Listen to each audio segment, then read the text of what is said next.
আপনি কখনো পলাশ ফুল দেখেছেন? কি সুন্দর দেখতে, লাল রক্তবর্ণ, উজ্জ্বল, কিন্তু এতে কোনো সুগন্ধ নেই।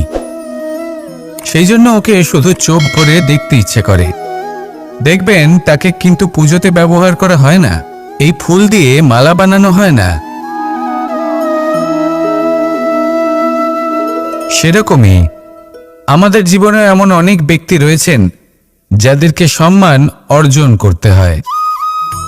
যদি আপনি কোনো উচ্চ বংশে জন্ম নিয়ে থাকেন এবং আপনার কাছে সবকিছু থাকে, ধন ঐশ্বর্য থাকে, সবকিছু আপনি আগে থেকেই পেয়ে গেছেন, তাও কিন্তু এই সংসার আপনাকে সম্মান দেবে না। ততক্ষণ পর্যন্ত দেবে না যতক্ষণ না আপনি নিজের অন্তরে গুণ জাগ্রত করছেন, শ্রেষ্ঠ কর্ম করছেন, নিজের অন্তরে ইতিবাচক মনোভাবের এই সুবাস জাগ্রত করছেন। যদি এসব কিছু করেন তাহলে এই সংসার আপনাকে সম্মান দেবে। এবার এটা আপনার উপরে নির্ভরশীল যে আপনি কি পলাশ ফুলের মতো হতে চান, নাকি অন্য কোনো ফুল হয়ে উঠতে চান যার সুবাস আছে, যে নিজের সুবাস এই সারা পৃথিবীতে ছড়িয়ে দেয়। আসুন আমার সাথে ভালোবেসে বলুন, রাধা রাধা।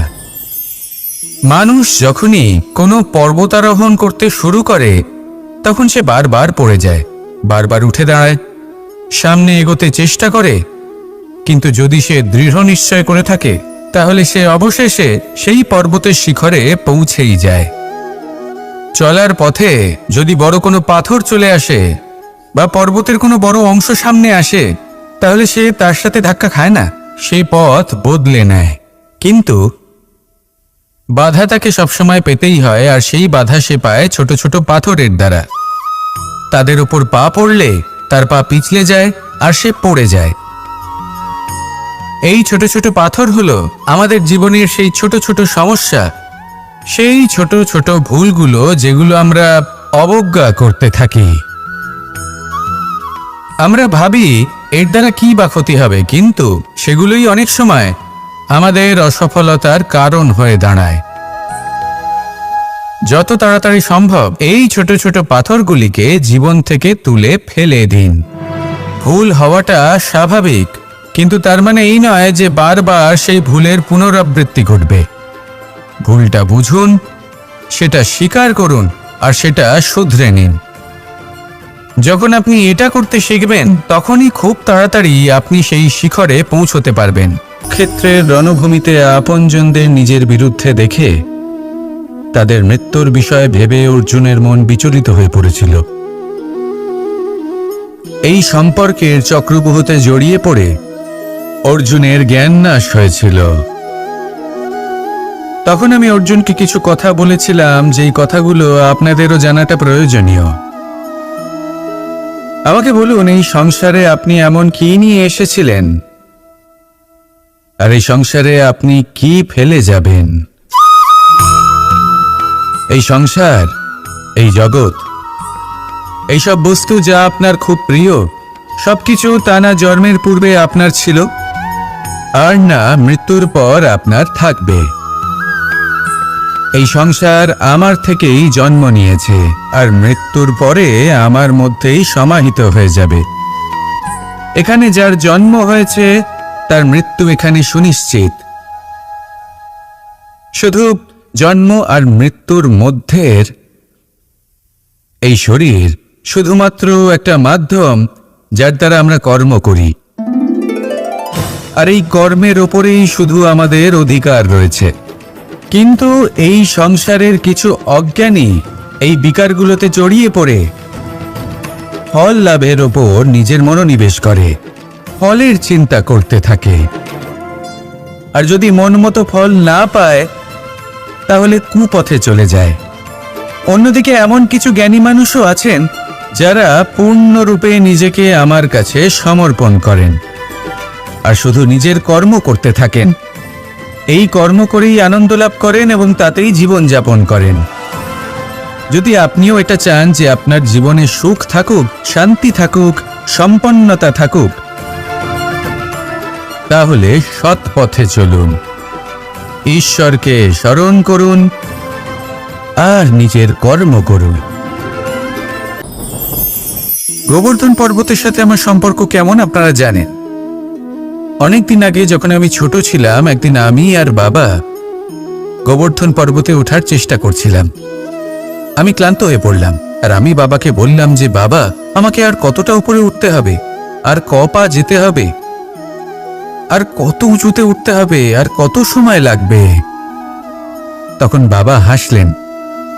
উনি আমার কাঁধে হাত রাখলেন আর আমাকে বললেন যে এটা আন্দাজ করতে যেও না যে আর কত সময় লাগবে, এটা মাপতে যেও না যে আর ক পা সামনে এগোতে হবে। শুধু এই যাত্রাপথের আনন্দ উপভোগ করো আর সামনে এগোতে থাকো। যদি এটা করতে পারো তবেই নিজের লক্ষ্য লাভ করতে পারবে। এটা কিন্তু আমাদের জীবনের সাথেও ঘটে। আমরা চিন্তিত হয়ে পড়ি যে এখনো আর কতটা সামনে এগোতে হবে, আর কতটা চেষ্টা করতে হবে, কতটা পরিশ্রম করতে হবে, আর কত সময় লাগবে নিজের লক্ষ্যে পৌঁছতে। এই চিন্তা ত্যাগ করুন, নিজের দৃষ্টিভঙ্গি পাল্টান, আর এটা ভাবুন যে আরো কত শ্রেষ্ঠ কর্ম করতে পারি সামনে এগোনোর জন্য, আর কত তীব্র গতিতে আমি সামনে এগোতে পারবো। সামনে অগ্রসর হওয়ার এই যে যাত্রা বড়ই সুন্দর, এটার আনন্দ উপভোগ করুন। বাবার এই শিক্ষার কারণে আমি গোবর্ধন পর্বত হাতে তুলতে পেরেছি। দিনের শেষে এটা আপনার উপর নির্ভর করছে যে নিজের পর্বতরূপী লক্ষ্যকে আপনি নিজের হাতের মুঠোয় ধরে রাখতে পারবেন নাকি নয়। আসুন আমার সাথে ভালোবেসে বলুন রাধা রাধা। আর বিশ্বাস, এই দুই আবেগ যাদের বিশেষত্ব আছে, কিন্তু এই দুইয়েরই স্থান একই, মন। বিশ্বাস আর সন্দেহ, এই দুটোই কখনো আমাদের দুঃখের কারণ হয়ে দাঁড়ায়। বিশেষ করে তখন যখন আমরা কোনো ব্যক্তির চরিত্রের আকলন উচিতভাবে করতেই পারি না। আর তাছাড়া এই কাজটা সহজ নয়। আমরা কখনো কখনো কোনো অনুচিত ব্যক্তিকে উচিত বলে ভেবে বসি, তার উপর বিশ্বাস করে ফেলি, আর ফলস্বরূপ সেই ব্যক্তি আমাদের বিশ্বাস ভঙ্গ করে বসেন, আর আমাদের দুঃখের সম্মুখীন হতে হয়। ঠিক সেইভাবেই কখনো কখনো আমরা এমন কোনো ব্যক্তির উপর সন্দেহ করি যে হয়তো পূর্ণরূপে পূর্ণ নিষ্ঠা ভরে আমাদের মঙ্গল কামনাই করেছেন। এমন একজন ব্যক্তি যে সত্যি বিশ্বাসের পাত্র, আর যখন সেই ব্যক্তি এটা জানতে পারেন যে আমরা তাকে নিয়ে সন্দেহ করেছি, খুবই স্বাভাবিক তিনি দুঃখী হয়ে যান।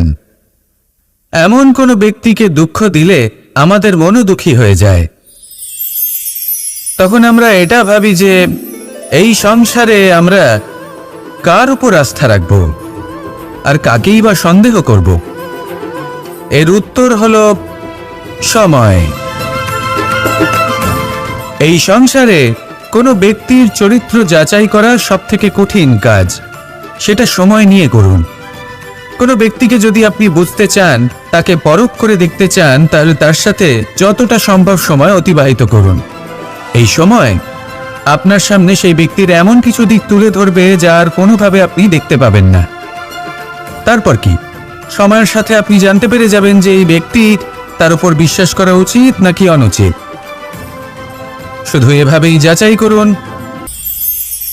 এই সংসারে প্রত্যেকটি ব্যক্তির নিজস্ব বিশেষত্ব আছে, আর এই বিশেষত্ব কারোর কাছে শক্তির সমান, কারোর কাছে দুর্বলতা, তা সে মানুষই হোক বা পশু পাখিই হোক না কেন।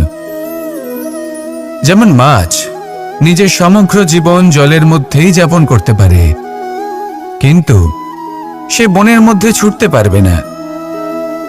সেখানে সিংহকে বনের রাজা বলা হয়, কিন্তু সে তার আধিপত্য জলে স্থাপন করতে পারবে না। যদি সিংহ মাছকে এই প্রতিস্পর্ধা জানায় যে তুমি বনের মধ্যে এসে আমার সম্মুখীন হও, তাহলে সেটা অনুচিত হবে। সেটা মাছের দুর্বলতা নিয়ে উপহাস করার মতোই হবে। এবার সংসার এটা দেখে যিনি দুর্বল তার পরিস্থিতি দেখেও হাসবে, আর আপনার মূর্খামি দেখেও উপহাসই করবে।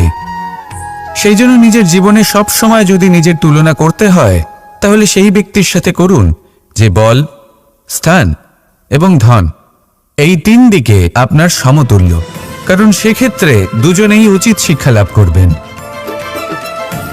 যদি এমন কোনো ব্যক্তি থাকেন যিনি আপনার থেকে শক্তিশালী কিন্তু তিনি আপনাকে দুঃখ দেওয়ার চেষ্টা করছেন, তাহলে এটা জেনে রাখবেন যে মানুষ কিন্তু সেই গাছেই পাথর ছুঁড়ে মারে যার ফল অত্যন্ত সুমধুর হয়ে থাকে। আর যদি আপনি বেশি শক্তিশালী হন তাহলে অহংকার করবেন না। এটা মনে রাখবেন, অনেক বড় বড় পাথরও জলে ডুবে গিয়ে নিজের অস্তিত্ব হারিয়ে ফেলেন।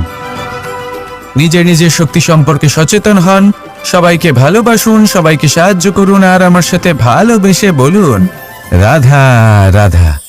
এই সংসারে ভৌতিক বস্তুরও নিয়তি আছে। যারাই এই সংসারে আসে বা উৎপন্ন হয় তারা কিছুমাত্র সময় পর্যন্তই এখানে থাকতে পারে, আর তারপরে সেও লুপ্ত হয়ে যায়, অর্থাৎ সে নিজেও এই পঞ্চমহাভূতে সমাহিত হয়ে যায়। আমাদের সাথেও ঠিক এটাই হয়।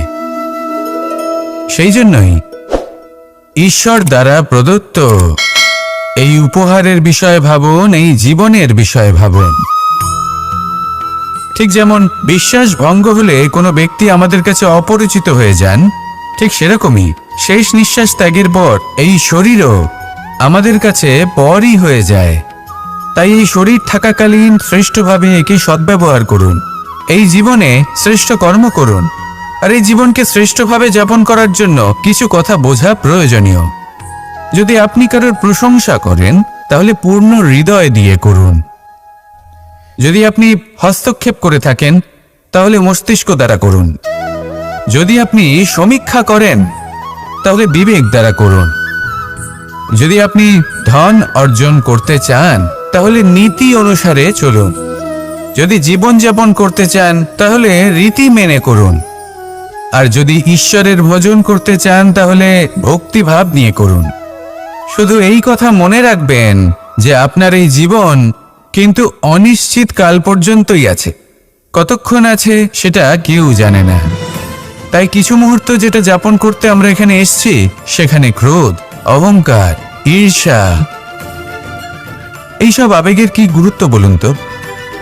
এগুলো ত্যাগ করুন। মানুষকে ক্ষমা করতে শিখুন, আস্তে আস্তে বিশ্বাস করতে শিখুন। এই সংসারে নিঃস্বার্থভাবে প্রেম করতে শিখুন আর সবার মধ্যে আনন্দ বিতরণ করুন। তাই এই সব গুণ যদি আপনি আত্মসাৎ করতে পারেন তাহলে আপনার জীবনে শুধু আনন্দ এবং আনন্দই বিরাজমান হবে। আসুন আমার সাথে ভালোবেসে বলুন রাধা রাধা। জল এই পৃথিবীতে বেঁচে থাকার জন্য আবশ্যক তো বটেই, কিন্তু এই জল আমাদের একটা অত্যন্ত গুরুত্বপূর্ণ শিক্ষা প্রদান করে। কখনো এই জলকে দেখেছেন? যে পরিস্থিতিতেই এই জল প্রবাহিত হোক না কেন, এর উপর যা কিছুই প্রভাব থাকুক না কেন, এর পথে যতই বাধা আসুক না কেন, তার মধ্যে থেকে ও নিজের পথ ঠিক বের করে নেয়, কিন্তু নিজের প্রবাহ থামতে দেয় না, ক্রমাগত অগ্রসর হতে থাকে। সেরকমই একটা শিক্ষা যেটা আমরা জল থেকে পেয়ে থাকি তা হলো এটা, আমরা যখন জলের দিকে তাকাই তখন আমরা নিজের প্রতিবিম্ব দেখি, স্পষ্টভাবে দেখতে পাই। কিন্তু তখনই দেখতে পাই যখন এই জল শান্ত থাকে, স্থির থাকে। যদি এই জল অশান্ত হয়ে থাকে, স্থির না হয়, তাহলে আমরা এতে নিজের প্রতিবিম্ব দেখতে পাই না। এটাই আমাদের মনের সাথেও হয়ে থাকে। যখনই জীবনে কোনো সংকট আসে, যদি আমরা শান্ত মনে, স্থির মনে সিদ্ধান্ত নিই, তাহলে সেটা এমন একটা শীতল সিদ্ধান্ত হবে যেটা আমাদের ভবিষ্যৎকে একটা শ্রেষ্ঠ স্থানে নিয়ে যাবে। যদি মন অশান্ত হয়, বিচলিত হয়, পীড়িত হয়, দুঃখিত হয়ে থাকে, রুষ্ট হয়ে থাকে, তাহলে অনেক সময় আমরা এমন সিদ্ধান্ত নিই যেটা আমাদের জন্য অনুচিত প্রমাণিত হয়। যখন আপনি ক্রুদ্ধ ছিলেন বা দুঃখের বশে ছিলেন, তখন অনেক সময় হয়তো এমন সিদ্ধান্ত নিয়েছেন যেটার জন্য ভবিষ্যতে আপনি অনুশোচনা করেছেন। এবার দেখুন, এই আবেগগুলো থেকে আমরা পালাতে পারবো না, কিন্তু এই আবেগগুলো আপনার উপর কতটা প্রভাব ফেলবে সেটা আমরা অবশ্যই ঠিক করতে পারি। এই মনকে আমরা নিয়ন্ত্রণ করতে পারি। এটাই করুন, চিন্তা করুন, এই মনকে শান্ত রাখুন, স্থির হতে চেষ্টা করুন, আর তারপরে সিদ্ধান্ত নিন। আসুন আমার সাথে ভালোবেসে বলুন রাধা রাধা। আপনি কি কখনো নৌকা যাত্রা করেছেন? করে না থাকলেও নিশ্চয়ই দেখেছেন। যে এই জল যা নিজের অন্তরে সব কিছু সমাহিত করে নিতে পারে, এই নৌকা সেই জলের ওপরেই ভেসে থাকে। নদীর স্রোত কাটিয়ে সে সামনে অগ্রসর হয়।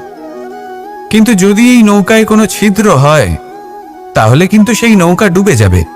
আর এতে কোনো তফাৎ হবে না যে সেই ছিদ্র ছোট নাকি বড়, নৌকা ডুবে যাবে। এই ছিদ্র হলো আমাদের জীবনে আমাদের অপগুণ, আমাদের দোষ, আমাদের বিকার। কখনো এটা ভাববেন না যে এই দোষ খুবই ছোট, হইতে কিছুই যাবে আসবে না। না, সেই ছোট দোষ, সেই ছোট বিকার যদি সেটাকে শুধরে না নেন, তাহলে সেটা আপনাকে আপনার পতনের দিকে নিয়ে যাবে। শেষ পর্যন্ত এটা আপনার উপর নির্ভরশীল যে আপনি কি চান। আপনার জীবনের এই নৌকা এভাবেই ডুবে যেতে দেখবেন, নাকি নিজেকে শুধরে নিয়ে সেই নৌকার সেই ছিদ্রটাকে ভরিয়ে তুলতে চাইবেন? নির্বাচন আপনার। আসুন আমার সাথে ভালোবেসে বলুন, রাধা রাধা। আমরা সবাই পাথর দেখেছি, পর্বতও দেখেছি, শুকনো পাতাও দেখেছি, শ্যামল বনানীও দেখেছি। কখনো ভেবেছেন পাথরের অস্তিত্ব কিন্তু ততক্ষণ পর্যন্ত যতক্ষণ সে পর্বতের গায়ে আটকে থাকে। যখন সেই পর্বত থেকে সেই পাথর ভিন্ন হয়ে যায় ও নিজের অস্তিত্ব হারিয়ে ফেলে, আস্তে আস্তে কখনো পাথর কেটে বা কখনো পিষ্ট হয়ে সেই পাথর আস্তে আস্তে মাটিতে পরিণত হয় এবং পূর্ণরূপে নিজের অস্তিত্ব হারিয়ে ফেলে। এটাই পাতার সাথেও হয়। এই পাতা যতক্ষণ গাছের ডালের সাথে যুক্ত ততক্ষণ তার অস্তিত্ব থাকে। যখনই ডাল থেকে বিচ্ছিন্ন হয়, সেও নিজের অস্তিত্ব হারিয়ে ফেলে। আর এটাই আমাদের সাথেও হয়। যতক্ষণ আমরা নিজেদের আপনজনের সাথে যুক্ত থাকি, আমাদের অস্তিত্ব বজায় থাকে।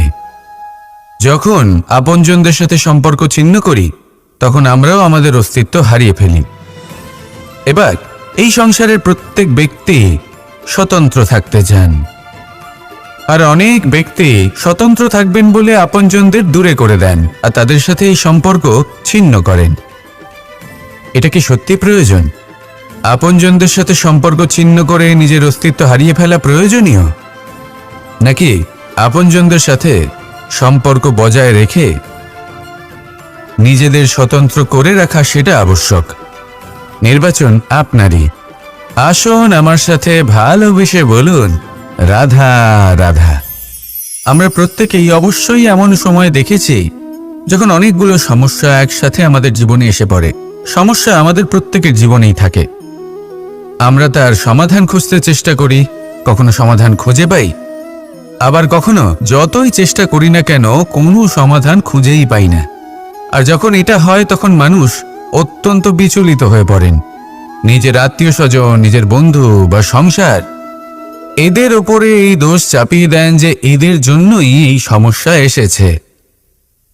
এবার যদি আমি আপনাকে কোনো পরামর্শ দিই, তাহলে এটাই বলবো যে দৃষ্টিভঙ্গি পাল্টে দেখুন। এই দৃষ্টিভঙ্গি দিয়ে দেখুন যে এই সংসারে যে সমস্যাই আসুক না কেন, তার জন্য কেউ দোষী নয়, না আপনি না অন্য কেউ। এই পুরো খেলাটাই আপনার মানসিকতা, আপনার দৃষ্টিভঙ্গি, আপনার মনের। কিভাবে বোঝাচ্ছি? যখন আমাদের মন শক্ত থাকে, তখন কঠিন থেকে কঠিনতর পরিস্থিতিও আমাদের জীবনে খুব বেশি হলে প্রতিস্পর্ধা হয়ে থেকে যায়। সেখানে যদি আমাদের মন দুর্বল থাকে, তখন অল্প কঠিন পরিস্থিতিও আমাদের কাছে খুব বড় সমস্যা হয়ে যায়, তাই না? একটা শক্ত মন কঠিন পরিস্থিতিকে প্রতিস্পর্ধা হিসেবে দেখে আর তার মধ্যে ওটা সুযোগ খুঁজে নেয়। আমাদের শুধু এটাই করতে হবে। এই সংসারে অন্য কাউকে দোষী মনে করলে আপনার সমস্যা দূর হয়ে যাবে না। সেই জন্য এই সংসারকে দোষ দেওয়ার বদলে এই সমস্যার মূলে চলে যান, সেটাকে বুঝুন, নিজের এই মনকে শক্ত করে তুলুন। যদি আপনার মন শক্তিশালী হয়, তাহলে এই সংসারে অনেক বড় বড় কঠিন থেকে কঠিনতর পরিস্থিতিও যদি আসে, আপনার জীবনে যতই বড় বড় সমস্যা আসুক না কেন, আপনার লক্ষ্য লাভে বাধা দিতে পারবে না। আসুন আমার সাথে ভালোবেসে বলুন, রাধা রাধা। এই সংসারে একটা শব্দ আছে যার বিষয়ে মানুষ অত্যাধিক চিন্তা ভাবনা করে, আর সেই শব্দ হলো অস্তিত্ব, পরিচয়। প্রত্যেক ব্যক্তি এই সংসারে নিজের অস্তিত্ব গড়তে চায়, আর ছোট থেকে এটাই হয়। যখন আমরা শ্রেণীকক্ষে যাই, পড়তে যাই, তখন আমরা এটাই ভাবি যে আমরা নিজেদের অস্তিত্ব গড়ব, সুনাম অর্জন করব। সকল ব্যক্তি যাতে এটাই বলে যে এই হলো সর্বশ্রেষ্ঠ ছাত্র, আর এটাই আমাদের পরিচয়। কার্যক্ষেত্রেও আমরা ঠিক এটাই চেষ্টা করি, পরিশ্রম করতে থাকি এবং ভবিষ্যতে গিয়ে আমরা নিজেদের পরিচয় খুঁজে পাই। পরিচয়ের সাথে সাফল্য আসে, আর সাফল্যের সাথে আসে অস্তিত্ব। আর যখন এই দুটি সংযুক্ত হয়, তখন মানুষ অসফলতার কথা ভেবে ভয়ভীত হয়ে পড়ে, আর এটা ভাবতে থাকে যে যদি আমি অসফল হই তাহলে সেই পরিচিতির কি হবে, সেই নামের কি হবে, সেই সব কিছু যে আমি অর্জন করেছি তার কি হবে। সে ভয়ভীত হয়ে পড়ে, আর এই ভয়ের কারণে তার বিকাশ কোথাও না কোথাও অবরুদ্ধ হয়। সে শ্রেষ্ঠ কর্ম করা বন্ধ করে দেয় এবং শুধুই সুরক্ষিত থাকতে চেষ্টা করে।